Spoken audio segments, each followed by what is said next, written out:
जोहार साथियों, विद्या विहार में आप सबका फिर से एक बार स्वागत है।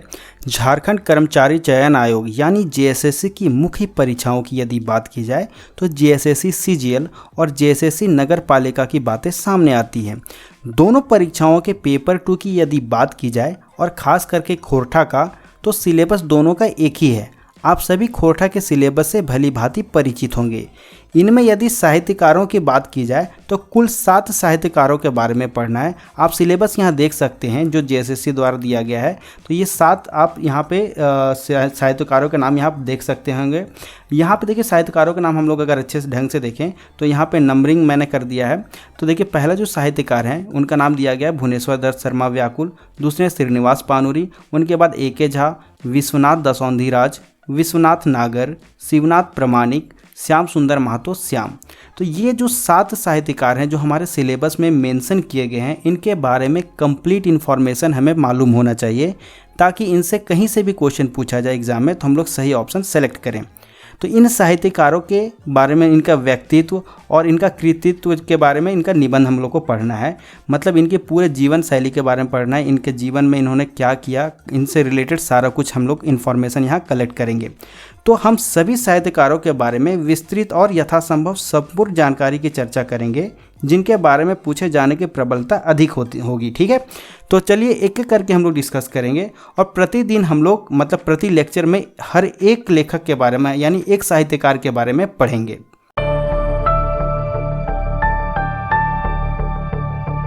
तो आज हम लोग चर्चा करेंगे भुवनेश्वर दत्त शर्मा, जिनका निक नेम क्या था, व्याकुल। तो भुवनेश्वर दत्त शर्मा व्याकुल के बारे में हम लोग पहले एक संक्षिप्त जानकारी यहाँ पे देख लेते हैं।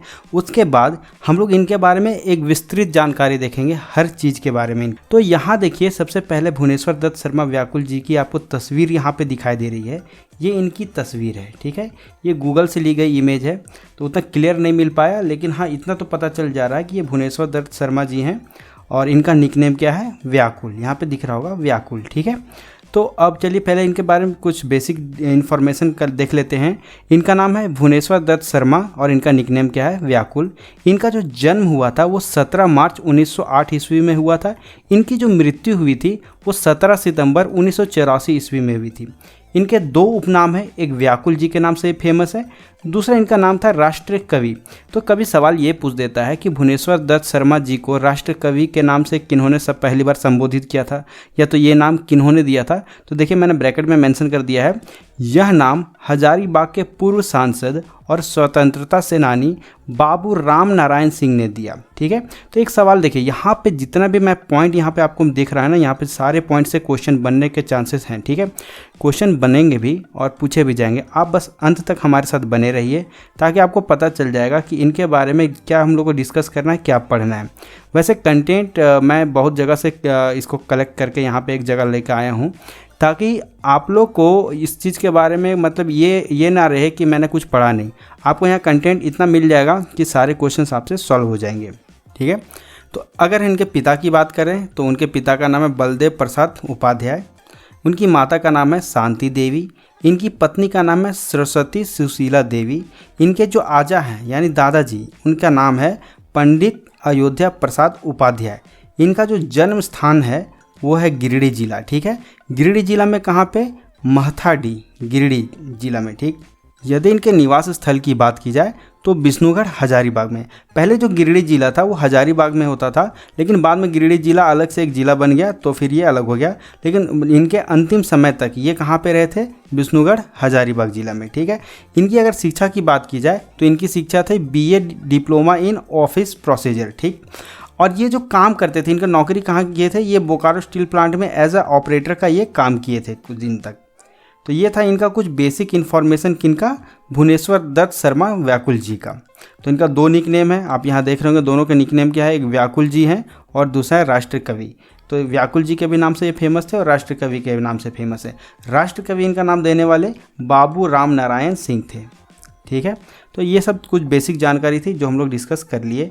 और 1-2 पॉइंट कुछ इनके बारे में जो बेसिक सब पॉइंट है वो डिस्कस करते हैं। देखिए यहाँ पे भुवनेश्वर दत्त शर्मा व्याकुल का जन्म 17 मार्च 1908 ईस्वी में वर्तमान गिरिडीह जिला के महथाडी गांव में एक ब्राह्मण परिवार में हुआ था।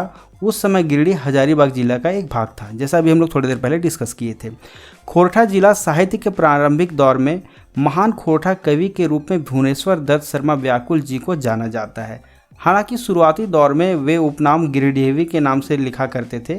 इन्होंने बाद में अपने नाम के साथ व्याकुल शब्द जोड़ा। तो कि ये सवाल बन सकता है कि सबसे शुरू में अपना ये उपनाम क्या लिखते थे, गिरिडीहवी, क्योंकि ये गिरिडीह के रहने वाले थे। बाद में गिरिडीहवी हटा के अपना नाम इन्होंने व्याकुल कर लिया। क्या उपनाम? इनका ओरिजिनल नाम तो भुवनेश्वर दत्त शर्मा जी है, ठीक है, लेकिन इनका उपनाम शुरू में क्या था, गिरिडीहवी, दूसरा बाद में बदल के क्या हो गया, व्याकुल। ये केवल रचनाकार ही नहीं बल्कि मंचकार, गायक और वादक भी थे। ये एक बहुत इंपॉर्टेंट पॉइंट यहाँ हो जाता है। इनके जो टैलेंट है, इनका जो मतलब आप देख रहे होंगे स्किल है, ये मंचकार भी थे, गायक भी थे और वादक भी थे। तो इतना सारा इनके अंदर टैलेंट भी था और इसके साथ ये लेखक भी थे, साहित्यकार भी थे, बहुत कुछ इन्होंने लिखा भी है। तो ये इंपॉर्टेंट हो जाता है क्योंकि मान लीजिए 4 साहित्यकार के बारे में आपको ऑप्शन दे देगा नाम और पूछेगा इनमें से मंचकार, गायक और वादक कौन थे, तो इनका नाम सबसे पहले आ जाएगा, ठीक है, कौन, भुवनेश्वर दत्त शर्मा व्याकुल। इनके समय खोरठा भाषा का साहित्य रूप नहीं के बराबर था। मतलब ये जब खोरठा लिखना स्टार्ट किए थे या खोरठा के बारे में प्रचार करना स्टार्ट किए थे, उस टाइम खोरठा को लोग शर्म से बोलते भी नहीं थे। मतलब एक हिचकिचाहट महसूस करते थे, शर्मिंदगी उनको लगती थी। मतलब खोरठा का उस टाइम समझ लीजिए कि बस आम भाषा गाँव घर में बोला जाता था, बाहर बोलने में लोग मतलब हिचकिचाते थे। तो इनका जो उस समय सोचिए साहित्य जो खोरठा का वो लगभग ना के बराबर था, मतलब था ही नहीं। तो स्टार्टिंग इन्होंने किया है, मतलब इनका एक महत्वपूर्ण योगदान रहा है। लेकिन खोरठा भाषा में गीत नाद, खेमटा झुमटा, झूमर, दोहा, लोकगीत, लोक कथा, बुझवल, कहावत का प्रचलन था। चलिए ठीक है, साहित्य के रूप में नहीं लिखा गया था, लेकिन लोग आपस में बातचीत करते थे। खोरठा में गीत बनाते थे, कहानी बनाते थे, झूमर बनाते थे, लोकगीत बनाते थे, कहानी बनाते थे। तो देखिए लोक कथा तो हम लोग को 10 पढ़ना है यहाँ सिलेबस में, ठीक है। तो 10 लोक कथा के बारे में डिस्कस किए थे। ये शुरू से चलता आ रहा है। इनका कोई प्रॉपर कोई राइटर या कोई लेखक नहीं है। जो शुरुआत में हम लोग दादा परदादा से सुनते चले आ रहे हैं, ये आगे पीढ़ी तक ये बहती चली जाएगी। तो ये सब खोरठा में इस सब चीज़ का मतलब उद्गम हो चुका था, लेकिन साहित्य के रूप में खोरठा उस टाइम प्रचलन में नहीं था। इन सबों को भी उन्होंने साहित्य रूप में लिखने का प्रयास किया। किन्होंने? भुवनेश्वर दत्त शर्मा व्याकुल ने। तो ये था कुछ बेसिक इन्फॉर्मेशन भुवनेश्वर दत्त शर्मा व्याकुल जी के बारे में, जो इस वाले लेक्चर में हम लोग डिस्कस करेंगे। उनके बारे में क्या क्या डिस्कस करेंगे, चलिए उस टॉपिक को एक बार देख लेते हैं। तो देखिए, अगर हम भुवनेश्वर दत्त शर्मा जी व्याकुल की बात करते हैं तो आज उनके बारे में हम लोग क्या क्या पढ़ेंगे। उनका पारिवारिक जीवन, इसके बारे में भी सवाल बन सकता है। उनकी शिक्षा के बारे में पढ़ेंगे। भारतीय स्वतंत्रता संग्राम में उनका क्या योगदान था, इसके बारे में भी सवाल बन सकता है। खोरठा साहित्य में उनका क्या योगदान था, ये भी सवाल बन सकता है। उपलब्धि और सम्मान उनको क्या मिला था, ये भी सवाल बनेगा। और उनसे रिलेटेड कुछ महत्वपूर्ण तथ्य भी हम लोग डिस्कस करेंगे, ठीक है। तो ये सब कुछ पॉइंट्स हो जाते हैं। अगर इस पॉइंट को हम लोग ऐसे तोड़ के समझने की कोशिश करें तो बहुत अच्छे से हम लोग डिस्कस कर सकते हैं। और हम लोग को ये चीज़ याद रखना भी पड़ेगा उनसे रिलेटेड। तो सबसे पहले हम लोग बोले कि उनके बारे में हम लोग क्या पढ़ेंगे, उनका पारिवारिक जीवन, ठीक है।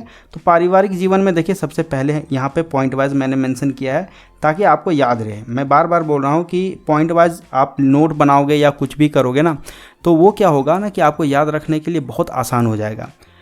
तो सबसे पहला पॉइंट देखिए, इनका पारिवारिक जीवन की अगर हम लोग बात करें तो सबसे पहला पॉइंट है भुवनेश्वर दत्त शर्मा व्याकुल जी का जन्म गिरिडीह जिला के महथाडी में 1908 ईस्वी में हुआ था, परंतु उनका परिवार हजारीबाग के विष्णुगढ़ में रहने लगा।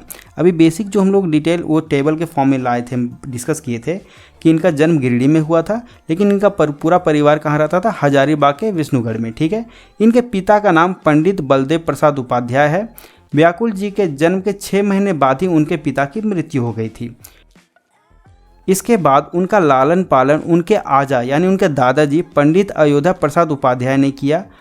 अपने आजा यानी दादाजी से ही उन्होंने प्रारंभिक शिक्षा मिली, ठीक है। उस टाइम सोचिए 1908 की बात है। 1908 में जब इनका जन्म हुआ था तो इनके पिताजी का देहांत हो गया। उसके बाद इनका लालन पालन, इनका देख रेख, इनको पालने का काम इनका दादाजी ने किया। व्याकुल जी का मन घर में नहीं लगता था, इसलिए वे 11 वर्ष की अवस्था में ही घर से भागकर काशी, जो अभी के समय पे बनारस, वहाँ चले गए थे। हालांकि कुछ दिन बाद वे घर वापस आ गए।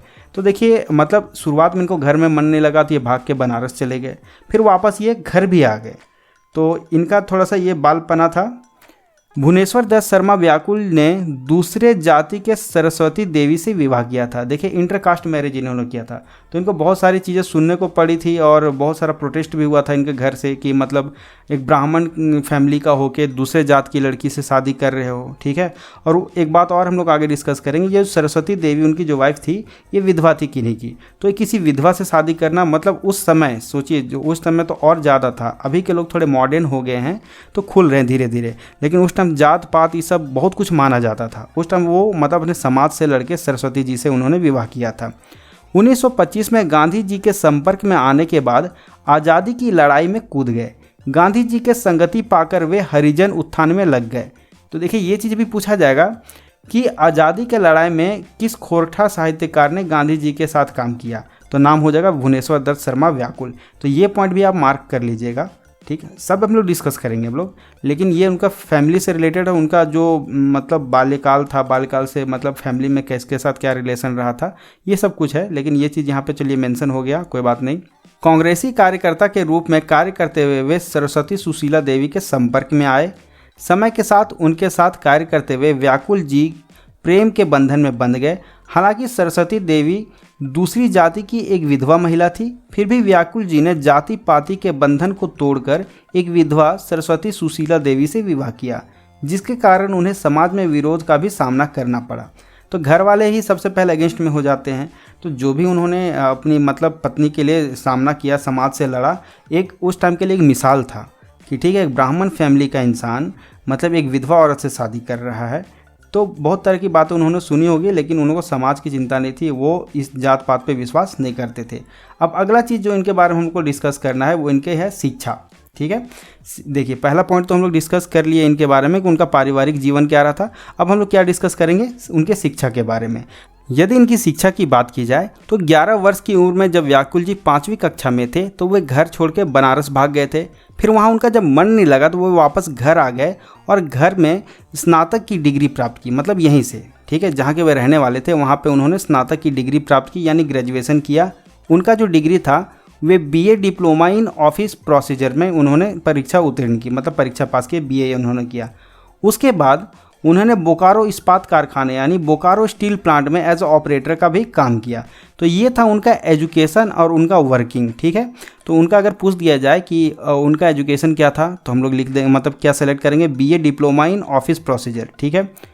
फिर पूछेगा उन्होंने किस कारखाना में या किस मतलब इंडस्ट्री में काम किया था, तो बोकारो इस्पात कारखाना यानी बोकारो स्टील प्लांट में एज ऑपरेटर का उन्होंने काम किया था। ये तो हो गया उनका शिक्षा के बारे में। अब देखिए जो हमारा अगला टॉपिक है कि भुवनेश्वर दत्त शर्मा जी का भारतीय स्वतंत्रता संग्राम में क्या योगदान था। तो भारतीय स्वतंत्रता संग्राम उनका जो योगदान था यहाँ पे हम लोग डिस्कस करेंगे। भुवनेश्वर दत्त शर्मा व्याकुल जी की पहचान केवल लेखक के तौर पर नहीं है, वे एक स्वतंत्रता सेनानी भी रहे हैं। स्वतंत्रता आंदोलन के दौरान 1925 में व्याकुल जी गांधी जी के संपर्क में आए और स्वतंत्रता आंदोलन में कूद पड़े, ठीक है। यहाँ स्वतंत्रता होगा, यहाँ पे स्पेलिंग थोड़ा सा मिस्टेक हो गया है, कोई नहीं, आपको समझ में आ रहा होगा। कांग्रेस के कार्यकर्ता के रूप में वे घूम घूम कर लोगों को आज़ादी के लिए जगाया, कई बार वे जेल भी गए। तो देखिए गांधी जी के संपर्क में आने वाले खोरठा के जो पहले साहित्यकार हैं उनका नाम क्या है, भुवनेश्वर दत्त शर्मा व्याकुल। ये गांधी जी के संपर्क में कब आए थे, ये सवाल पूछा जाएगा तो 1925 में, ठीक है। ये कांग्रेस के कार्यकर्ता थे और कांग्रेस के लिए मतलब ये देश के लिए, उस टाइम तो कांग्रेस एकमात्र पार्टी थी, सबसे बड़ी पार्टी, तो वो देश के लिए काम करती थी। तो घूम घूम कर लोगों को आज़ादी के लिए जगाया और इस सिलसिले में वो कई बार जेल की भी यात्रा किए, मतलब उनको जेल जाना पड़ा। अब जितने भी स्वतंत्रता सेनानी थे, आपने हिस्ट्री में पढ़ा होगा, सबको जेल का मतलब एक बार चक्कर तो लगाना पड़ेगा, कम से कम एक बार, क्योंकि उस टाइम अंग्रेज़ों का इतना दबदबा था कि उनको मतलब ज़बरदस्ती जेल में डाल ही देते थे। व्याकुल जी देश को आज़ाद कराने के लिए क्रांतिकारी गीत खोरठा और अन्य भाषाओं में लिखने लगे। तो देखिए खोरठा के अलावा भी और भी भाषाओं में वे लिखते थे। तो ऐसा चीज़ लिखते थे जो लोगों के अंदर क्रांतिकारी की भावना जगाती थी, लोगों में देश प्रेम की भावना भरने लगे। व्याकुल जी खोरठा और हिंदी भाषा में कविता गाकर लोगों को आज़ादी की लड़ाई के लिए प्रेरित किया करते थे। 1940 में झारखंड के रामगढ़ में हुए कांग्रेस के अधिवेशन में इन्होंने महत्वपूर्ण भूमिका निभाई थी। देखिए ये सवाल काफ़ी इंपॉर्टेंट हो जाएगा, ठीक है, कि 1940 आपने जीएस में भी पढ़ रखा होगा कि जो कांग्रेस का जो सेशन हुआ था 1940 में, कहाँ हुआ था, रामगढ़ में। तो यहाँ पे देखिए ये इंपॉर्टेंट सा सवाल हो जाएगा कि इसमें इनका बहुत महत्वपूर्ण योगदान था, बहुत महत्वपूर्ण भूमिका इन्होंने निभाई थी। तो ये चीज़ को आप मार्क कर लीजिएगा। आप साथ में ये अब देखते चले जाइए, जो भी पॉइंट आपको इंपॉर्टेंट लगे उसको आप नोट डाउन कर लीजिए या तो स्क्रीनशॉट ले लीजिए, क्योंकि एग्ज़ाम में आपको बहुत सारे क्वेश्चन बनने के चांसेस हैं। तो इनसे रिलेटेड जितने भी इन्फॉर्मेशन था मैं एक जगह लेके आया हूँ यहाँ पे एक इकट्ठा, ताकि आपको कहीं और दूसरे जगह देखने का ज़रूरत नहीं पड़े और आप यहाँ देख लेते हैं तो आई होप कि आपके लिए सफिशिएंट होगा। व्याकुल जी एक क्रांतिकारी कवि थे। देखिए लेखक के साथ वे क्या थे, कवि भी थे। देशभक्ति से ओतप्रोत उनकी रचना जनमानस के दिल में उतर जाया करती थी। जनमानस मतलब जनता के दिल में, लोगों के दिल में ऐसे उतर जाती थी। उनके कविताओं का इतना अच्छा प्रभाव होता था कि लोग देश के प्रति उनकी जो मतलब आस्था थी वो जाग जाती थी। उनका दौर तब था जब भारत आज़ादी के लिए भारत जूझ रहा था, ठीक है, मतलब आज़ादी से पहले की बात हो रही है। 1925-1940 की अगर बात हो रही है तो हमारा भारत तो 1947 को आज़ाद हुआ था। सोचिए 1947 से बहुत पहले से वो लिखना स्टार्ट कर दिए थे। तो उस समय के वो कवि हैं, तो सोचिए कितने पुराने कवि हैं जो खोरठा को उस समय से उठाने की कोशिश कर रहे हैं। अंग्रेज कई तरह के पाबंदियाँ लगा रहे थे। यहाँ पाबंदियाँ हैं, अंग्रेज कई तरह का मतलब ऑब्जेक्शन लगा रहे थे, पाबंदियाँ लगा रहे थे। प्रेस की स्वतंत्रता नहीं थी। अभी जैसे कि प्रेस है, मतलब सोशल मीडिया हो गया, मतलब बहुत तरह का हम लोग क्या है कि अपना इन्फॉर्मेशन एक जगह से दूसरा जगह देने के लिए हमारे पास आज के टाइम पे बहुत ही इजी हो गया है। लेकिन उस टाइम सोचिए कि एक तो प्रेस था एकमात्र, उसमें भी अंग्रेज़ लोग ऑब्जेक्शन लगा दे रहे थे, तो भी ये लिखते थे और लोगों तक अपना मैसेज पहुंचाते थे। ऐसे में देश प्रेम से अभिभूत व्याकुल जी की रचनाएं अंग्रेजी साम्राज्य को डिगा रही थी।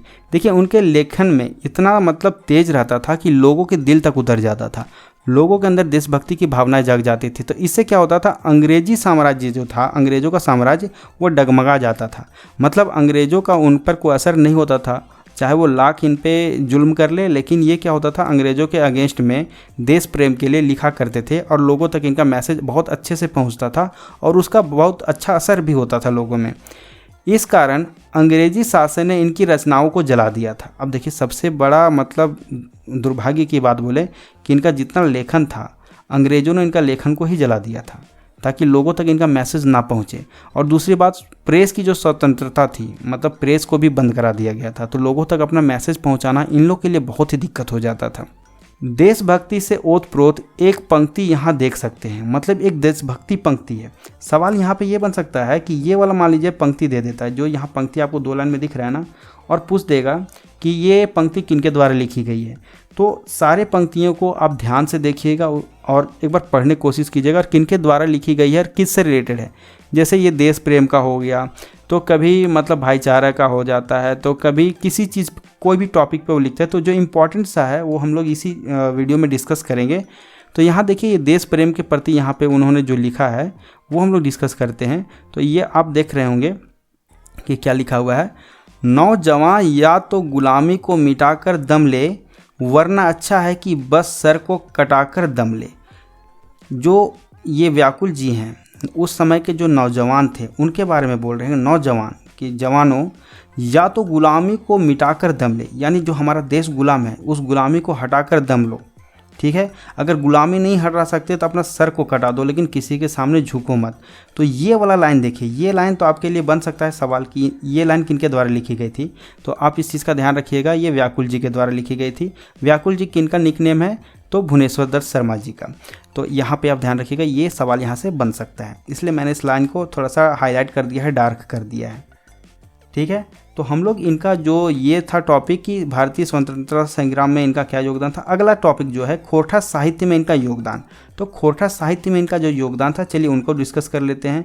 और यहाँ पॉइंट बाय पॉइंट मैंने लिखा है ताकि आप इस चीज़ पे आपका ध्यान जाए। अगर मैं पूरा पैराग्राफ लिख देता या फिर मैं जहाँ से इसका मतलब सोर्सेज में लिया हूँ वहाँ पूरा पैराग्राफ में लिखा होता, मैंने इसे पॉइंट वाइज संजोया है ताकि आप पॉइंट बाय पॉइंट पढ़ें या वीडियो को रोक कर पढ़ें, तो आपके दिमाग में कुछ पॉइंट जरूर जाएंगे और अगर किस्मत अच्छा रहा तो यही सवाल आ भी जाएंगे एग्जाम में। खोरठा भाषा साहित्य के मध्य युग में महान खोरठा कवि के रूप में भुवनेश्वर दत्त शर्मा व्याकुल जी को जाना जाता है। तो देखिए यहाँ पे बात हो रही खोरठा भाषा साहित्य के मध्य युग में, तो खोरठा को भी बांटा गया है, मध्य युग नव युग में ऐसा बांटा गया। आप लोग ये जो खोरठा का जो हिस्ट्री वगैरह है, खोरठा से रिलेटेड जो हिस्ट्री है थोड़ा बहुत पढ़ना ही है आपको, ये खोरठा का जीएस टाइप में। तो उसमें इस चीज़ आप लोग पढ़े होंगे, उसका हम लोग यहाँ डिस्कशन नहीं करेंगे ना, तो वीडियो काफ़ी बड़ा हो जाएगा। तो मध्य युग की बात हो रही है, वहाँ पे उनको सबसे महान खोरठा कवि के रूप में जाना जाता था। किन्हें? भुवनेश्वर दत्त शर्मा व्याकुल जी को। खोरठा साहित्य में उन्होंने कई कालजयी रचनाएं की, ठीक है। उस काल में, जिस काल में वो जी रहे थे, उस काल में उन्होंने बहुत सारी खोरठा में रचनाएं की। आज़ादी की लड़ाई के दौरान कई बार वे जेल गए। ये तो हम लोग डिस्कस कर चुके हैं कि आज़ादी के जो भी लड़ाई लड़ रहे थे, सारे देशभक्तों को जेल में डाल दिया जाता था। 1930 में जेल में ही उनकी मुलाकात हिंदी के प्रसिद्ध रचनाकार रामवृक्ष बेनीपुरी से हुआ। आप लोग जब 9वीं 10वीं कक्षा में होंगे और हिंदी पढ़े होंगे तो आप लोगों सभी ने रामवृक्ष बेनीपुरी का नाम सुना होगा। शायद ही कोई ऐसा हो जो इनका नाम ना सुना हो, लेकिन रामवृक्ष बेनीपुरी के नाम से आप लोग भली भांति परिचित हैं। तो इनकी मुलाकात इनका कहाँ हुआ था? जेल में हुआ था। कब? 1930 में हुआ था, ठीक है। जिनके प्रभाव से उन्होंने जेल में ही कैदी नाम की रचना लिखी। देखिए, जेल में उन्होंने किस नाम की रचना लिखी थी? कैदी नाम की रचना लिखी थी। किससे प्रभावित होकर? रामवृक्ष बेनीपुरी से प्रभावित होकर, ठीक है। तो अगर ये भी सवाल बन सकता है कि कैदी नाम की जो रचना किनके द्वारा की गई, तो भुवनेश्वर दत्त शर्मा व्याकुल जी के द्वारा। 1939 में उन्होंने कलाम-ए व्याकुल नाम से रचना की थी, ठीक है। देखिए बहुत सारी चीज़ें, ये पॉइंट सारा इंपॉर्टेंट है। तो अगर ये सवाल पूछ दे कि कलाम-ए व्याकुल किनकी रचना है, तो भुवनेश्वर दत्त शर्मा की है। कब की थी? 1939 में, जिसकी भूमिका कांग्रेस नेता राम नारायण सिंह ने लिखी थी। अब जो ये कलाम-ए व्याकुल है, आप लोग खोरठा का किताब पढ़ते होंगे, देखते होंगे स्टार्टिंग में भूमिका वगैरह लिखा रहता है। तो वैसे कलाम-ए व्याकुल की जो रचना थी, उसकी भूमिका किनके द्वारा लिखी गई थी? राम नारायण सिंह के द्वारा, ठीक है। तो ये सवाल भी यहाँ बन सकता है। तो देखिए दोनों पॉइंट आप इसको मार्क कर लीजिए कि ये पॉइंट और ये पॉइंट काफ़ी इंपॉर्टेंट हो जाते हैं। तो इस चीज़ को मार्क कर लीजिए, सवाल बन सकते हैं अगर ये चीज़ देखिए सिलेबस में सिर्फ इनका नाम लिखा हुआ है, ये नहीं लिखा हुआ इनके बारे में क्या क्या पढ़ना है। व्याकुल जी केवल खोरठा में ही रचनाएं नहीं की, बल्कि हिंदी, उर्दू और संथाली में भी इनकी रचनाएं हैं। तो अब देखिए, हम लोग तो इनको खोरठा साहित्य में जान रहे हैं, लेकिन खोरठा के अलावा और भी भाषाएं जैसे हिंदी हो गया, उर्दू हो गया और संथाली भाषा में भी, यानी ये मल्टी लैंग्वेज के भी ज्ञाता थे। मल्टी लैंग्वेज मतलब बहुत सारे लैंग्वेज का ये ज्ञाता थे, और उसमें भी उन्होंने बहुत सारी रचनाएँ की हैं। इनकी लिखी हुई कविता प्रताप, वर्तमान, कर्मवीर, लोकमान्य, विश्वामित्र, पंच, हिंदू, हिंदुस्तान, बालक, जनता और जागृति जैसे पत्र पत्रिकाओं में छपी थी। तो ये सब नाम जैसे मैंने डार्क करके लिखा, ये सब नाम आपको याद रखना पड़ेगा, ठीक है। ये किनके द्वारा लिखी गई है? ये लिखी गई है व्याकुल जी के द्वारा, ठीक है। और ये सब पत्र पत्रिकाओं में छप चुकी है। साथ ही उनकी रचनाएं समय समय पर बिशुनगढ़ स्थित सुखद खोरठा साहित्य कुटीर से प्रकाशित होती थी। अब यहाँ देखिए, ये जो पैराग्राफ आपको दिख रहा होगा, इस पैराग्राफ में आपको खुद ही पता चल जा रहा होगा कि कितने सवाल यहाँ से बन सकते हैं। उनकी जो रचनाएं थे समय समय पर, उस समय विष्णुगढ़ में स्थित है एक जगह, मतलब एक साहित्य कुटीर, मतलब जहाँ से इनका ये प्रकाशन होता था, उस जगह उसका नाम क्या है? सुखद खोरठा साहित्य कुटीर, ठीक है। देख रहे हैं यहाँ पे सुखद खोरठा साहित्य कुटीर, यहाँ से उस टाइम इनका किताब प्रकाशन होता था, जितनी भी रचनाएँ थी। तो यहाँ पे देखिए कितने सारे इंपॉर्टेंट पॉइंट हैं जो आपको एग्जाम में पूछे जाने के चांसेस हैं, ठीक है। अब देखिए इनका हम लोग बात किए कि हिंदी, उर्दू, संथाली में सब में लिखते थे ना। तो देखिए हिंदी में क्या क्या इनके रचनाएं थी, उनके कुछ नाम आप जान लीजिए। तो देखिए अगर सबसे पहले बात करते हैं हिंदी में प्रसिद्ध कविता संग्रह इनका क्या क्या था। कलाम-ए व्याकुल, दूसरा तराने व्याकुल, सफ़र का साथी, छोटा नागपुर, प्रताप, वर्तमान, कर्मवीर, लोकमान्य, विश्वामित्र, हिंदू, पंच, हिंदुस्तान, बालक, जनता, सफ़र का साथी, छोटा नागपुर, ये छोटा नागपुर रिपीट हो गया है, कलाम-ए व्याकुल इत्यादि। चलिए कलाम-ए व्याकुल और छोटा नागपुर फिर से रिपीट हो गया है, कोई नहीं, लेकिन आप 15 तक याद रखिए, ये 15 तक, ठीक है। इसके अलावा भी और है तो हम लोग इत्यादि यहाँ लिख सकते हैं। तो देखिए कुछ नाम तो हम लोग ऊपर में ही डिस्कस कर लिए थे, जो इनके पत्र पत्रिकाओं में छपता था, यहाँ पे जो हम लोग डिस्कस किए थे, वही सारा चीज़ मैंने फिर से यहाँ पॉइंट वाइज लिखा है। तो एक बार देख लीजिए, इनके हिंदी में जो प्रसिद्ध कविता है तो ये सब हो जाता है, इतना सारा। तो इतना आप थोड़ा सा ध्यान दीजिएगा, इस चीज़ों को याद रखिएगा कि इनके द्वारा लिखी गई है। 2-4 बार देखने से आपको आपके दिमाग में इस चीज़ का छप जाएगा, कि प्रिंट हो जाएगा आपके दिमाग में, ठीक है।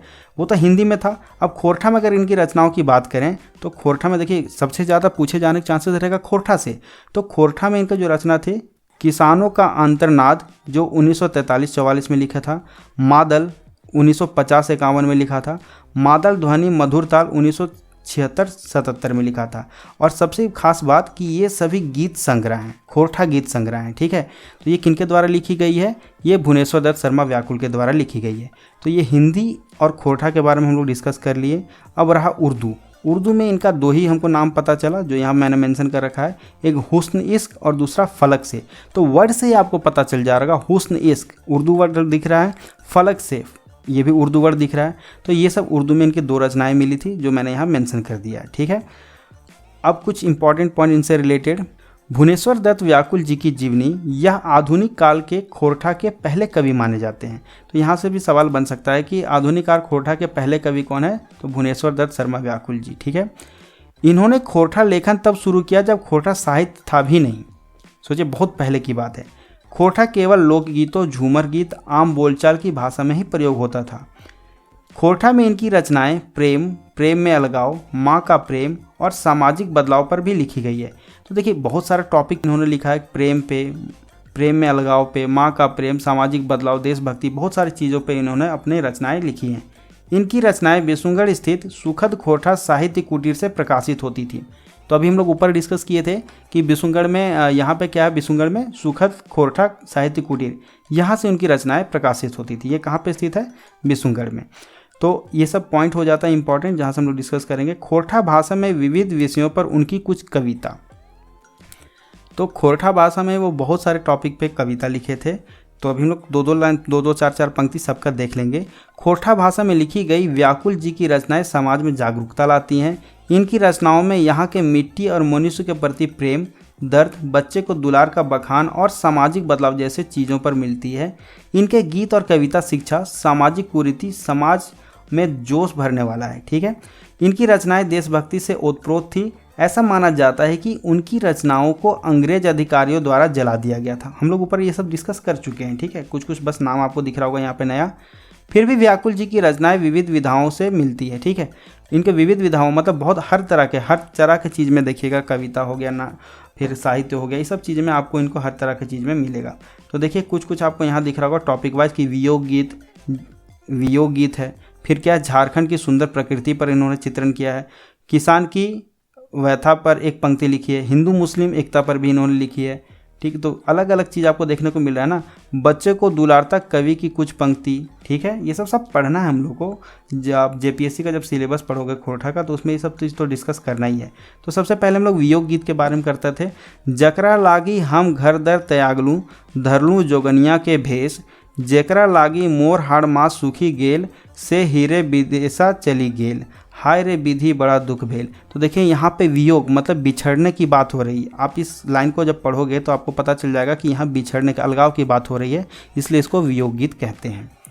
अब जो दूसरा है वो है झारखंड की सुंदर प्रकृति चित्रण। झारखंड हमारा इतना सुंदर जगह है, तो इसके बारे में अच्छे अच्छे कवि लिखते थकते नहीं हैं। तो इनमें से एक हमारे व्याकुल जी भी थे, तो वो कैसे पीछे रहते, जबकि सबसे पहले तो वही लिखना शुरू किए थे। मनोहर बोनझार झरना नदी पहाड़, कोयल पपीहा करे शोर गो, डाहक सुनावे गीती नाचे मोर गो, यह देखे लागी मन मोर गो। तो ये देखिए झारखंड के बारे में कि यहाँ का जो पेड़ पौधा, नदी, झरना, सबके बारे में इन्होंने शॉर्ट में लिखने की कोशिश किया है और बहुत बेहतरीन तरीक़ा से। ये देखिए, जो भी कविताएं यहाँ से उठाई गई हैं, 2-4 पंक्ति उठाया गया, पूरा कविता नहीं उठाया गया है। अगला जो है हिंदू मुस्लिम एकता पर लिखा है। ना ही कोई अलग ना आन गो, एक सबे हिंदू मुसलमान, राम रहीम एक कृष्ण करीम, एक एक खोदा अल्लाह भगवान गो, ठीक है। कि किसी के भगवान अलग नहीं है, मतलब राम रहीम एक ही हैं, कृष्ण करीम एक ही हैं, हिंदू मुस्लिम एक है। तो हिंदू मुस्लिम की एकता पर इन्होंने बहुत अच्छी लाइन लिखी है, तो वो चीज़ यहाँ पे मेंशन किया गया है। अगला उनका जो लेखन है वो किस चीज़ पर, किसान की व्यथा पर एक पंक्ति, मतलब किसान के दुख पर भी उन्होंने लिखा है। तो कि हर चीज़ में उन्होंने लिखा है, ठीक है। दुख दनवा कैलक हैरान रे फिक्रिया मारलक जान, कर्जा करी करी खेती कैलू मरी गेलस रे सब धान। अब देखिए, किसान क्या होता है ना कि ऋण लेता है बैंक से, महाजन से, और जब उसका फसल मतलब मुरझा जाता है या ख़त्म हो जाता है, जिससे उसको बेनिफिट नहीं हुआ हो, तो वो निराश हो जाता है। और निराश होने के बाद यही सब बोलता है वो, बैला बेची रजवा के देलूँ सहुआ कहे बैमान, रे पिरकिया मारलक जान, ठीक है। तो ये सब किसान की को दुखद व्यवस्था, मतलब देखिए ये सब चीज़ उतना सवाल पूछने के चांसेस नहीं, लेकिन हाँ ये पूछा जा सकता है किन किन टॉपिक पे उन्होंने लिखा है। तो कुछ एग्जांपल्स हैं यहाँ पे। तो देखिए बच्चे को दुलारता कवि की कुछ पंक्ति, तो ये देखिए बच्चों से रिलेटेड, बच्चों लोग को दुलारते पुचकारते हैं ना, बाबू सोना करते हैं बच्चों को मनाते के खेलने के लिए। तो वही चीज़ लिखे कि हमर बाबू हमर सोना हमर सुगा पढ़े गेल, सुन गे अकली सुन गे खगिया ऊँच करेजा आज भैल। कि जो भी गार्जियन रहे होंगे या किसान या कोई भी अपना बेटे को बाहर पढ़ने के लिए भेजे हैं, तो सबको बोल रहा है, अपना बेटा के बारे में बोल रहा है कि हमर बाबू हमर सोना हमर सुगा पढ़े गेल, कि मेरा जो बच्चा है, मेरा सोना, मेरा कलेजे का टुकड़ा है, वो आज पढ़ने गया है। सुन के अकली, अकली किसी का नाम होगा जिसको वो बता रहा है, खगिया किसी का नाम होगा, तो सुन के अकली सुन के खगिया ऊँच करेजा आज भेल, डणवे धोती हथवे पोथी दहिया अंगा मथवे तेल, ठुमकी ठुमके डहर चल देखी अखिया तृप्ति भेल। तो अपना बेटा के बारे में बोल रहा है कि मतलब कमर के नीचे धोती पहना है, हाथ में पोथी लिया है, और भी जैसे स्कूल जाने के लिए बच्चे तैयार होते हैं, उसको देख के जो मतलब किसान है या जो भी इंसान जिसका बच्चा जा रहा है गदगद हो जा रहा है। पाटी चीरी सीथा चमकलय देलय काजर दुइयों आँखें, स्कूलवा में बाबू भगनी के छौवन संग खेले खेल, सुन के अकली सुन के खगिया ऊँच करेजा हमर भेल। तो अब बोल रहा है कि स्कूल जा रहा है पूरा तैयार होकर, आंख में काजल लगा के, वहाँ का जो बच्चा है स्कूल का बच्चा लोग साथ वो खेल रहा है, ये सब देख के मेरा करेजा मतलब भर गया, मतलब हम बहुत खुश हैं, बहुत गदगद हैं। गृहस्थ के बेटा हर जोतवा बोने बोने चरावे गाय, डंडवे भगवा मथवे फेटा, फेटवा मतलब पगड़ी, घाटा लपसी मट्ठा खाए, औंठे खैनी पीछ पीछ थूके घर बाहर अंगना खरिहान। तो देखिए ये किसान की ही बात कर रहा है। किसान का बच्चा जब पढ़ने के लिए जाता है तो किसान ये सब खुशी में गाता है, ठीक है। तो मैं गा के तो नहीं सुना पा रहा हूँ, लेकिन आप फीलिंग समझ रहे होंगे यहाँ पे। तो किसान ऐसे खुशी में गाता है कि एक हर जोतवा मतलब किसान, ठीक है, हल जोतने वाला, उसका बेटा जा रहा है पढ़ने के लिए। और वो कैसे किसान है कि जैसे तैसे अपना मतलब सर पे पगड़ी बांधा हुआ है, घट्ठा लपसी खा रहा है, मुंह में खैनी दबाए हुए है और पच थूक रहा है। तो इस टाइप का कुछ व्याख्या किया है किसान के बारे में। तो ठीक है, किससे रिलेटेड था?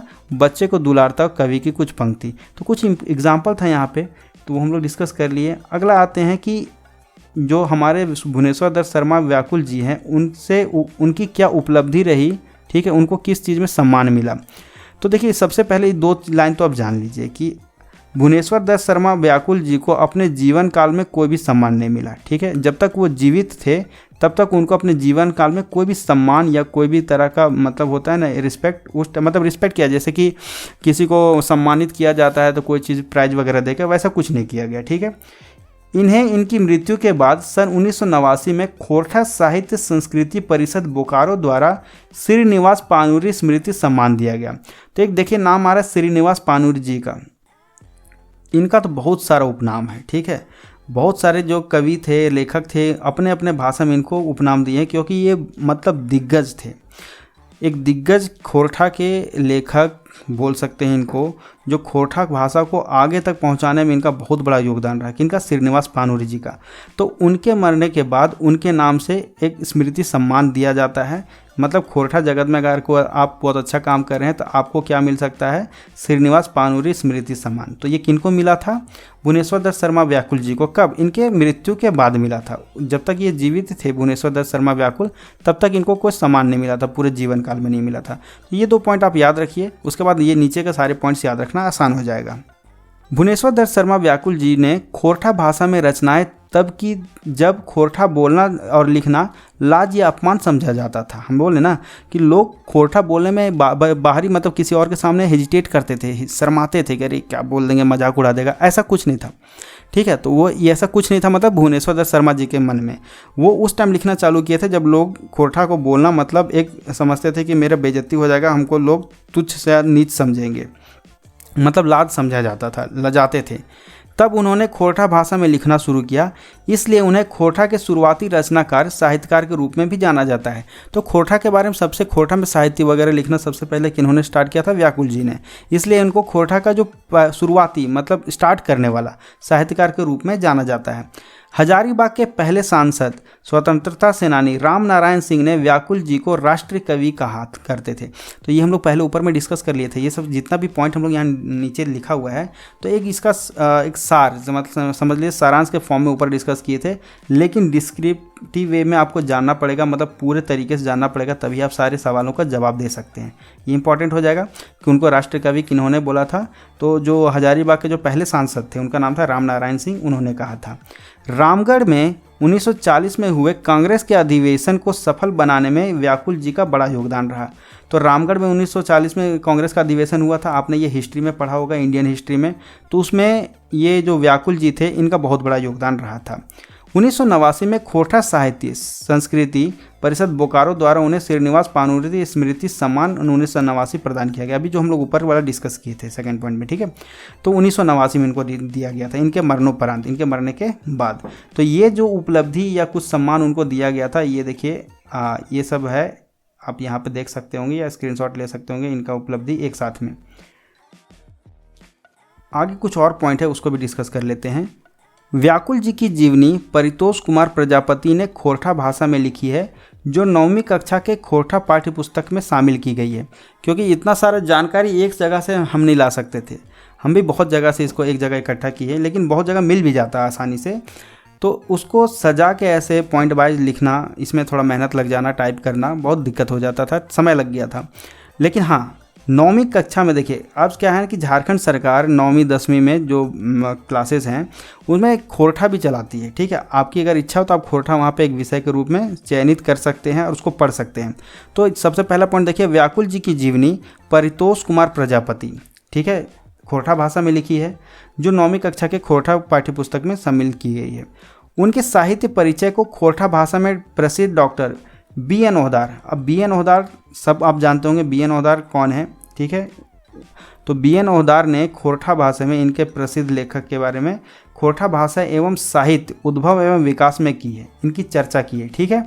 खोरठा घर डिंडा, देखिए खोरठा का एक पुस्तक है जिसका नाम घर डिंडा, पुस्तक में तारकेश्वर महतो गरीब ने खोरठा भाषा में भुवनेश्वर दत्त शर्मा व्याकुल जी का विवरण प्रस्तुत किया है। तो जितने भी महान लेखक हैं अभी, उन्होंने सबने अपने अपने किताब में ये भुवनेश्वर दत्त शर्मा जी का व्याख्या किया है, ठीक है। कोई उनके जैसे उनके जीवनी के बारे में लिख रहा है, कोई उनके जो उनका साहित्य परिचय उसके बारे में लिख रहा है, कोई उनके विवरण मतलब उनका जो खोरठा भाषा में उनका क्या योगदान रहा है सब लिख रहे हैं। सब अपने अपने तरीके से उनका गुणगान कर रहे हैं। जाने माने खोरठा लेखक और प्रोफेसर दिनेश दिनमणि ने नावा खाटी खोरठा किताब में व्याकुल जी की जीवनी का बिंदुवार विवरण प्रस्तुत किया है। तो ये जो नाम आप देख रहे हैं, दिनेश दिनमणि और बी.एन. ओहदार, तारकेश्वर महतो गरीब और परितोष कुमार प्रजापति, ये सब नाम आपको याद रखना पड़ेगा, ठीक है, कि इन्होंने व्याकुल जी के बारे में क्या लिखा है, ठीक है।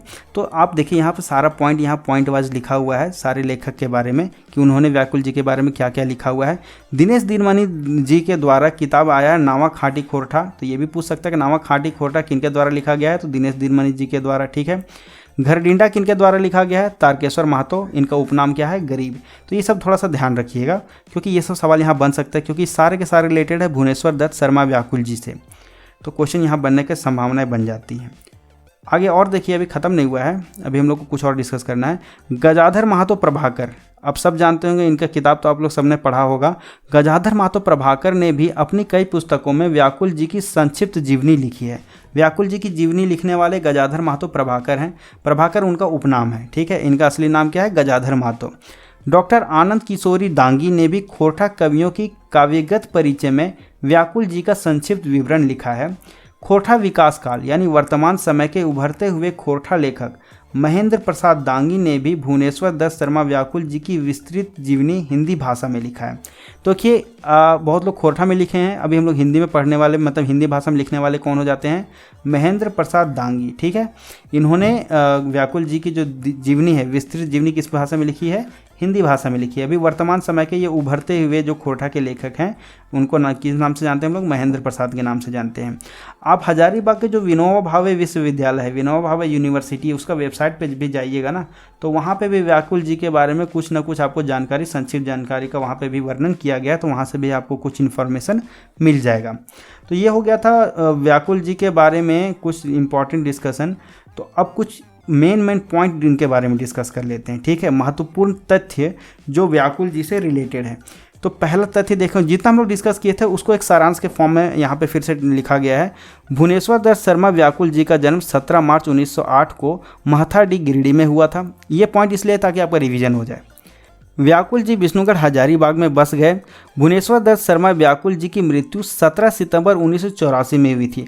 तो एक चीज़ ध्यान रखिएगा कि इनके जन्म 17 मार्च को हुई थी और मृत्यु 17 सितंबर, ठीक है। तो 17 तारीख यहाँ पर देखिएगा मार्च है और ये क्या है, सितंबर है। तो 17 तारीख याद रखिएगा। तो 17 तारीख याद रखने से क्या होगा, आपको थोड़ा सा आसान हो जाएगा, ठीक है। 17 सितंबर 1984 को मृत्यु हुई थी और 1908 में इनका जन्म हुआ था, ठीक। इनकी जन्म कहाँ हुआ था, गिरिडीह जिला में, और मृत्यु कहाँ हुई थी, ये हजारीबाग जिला में।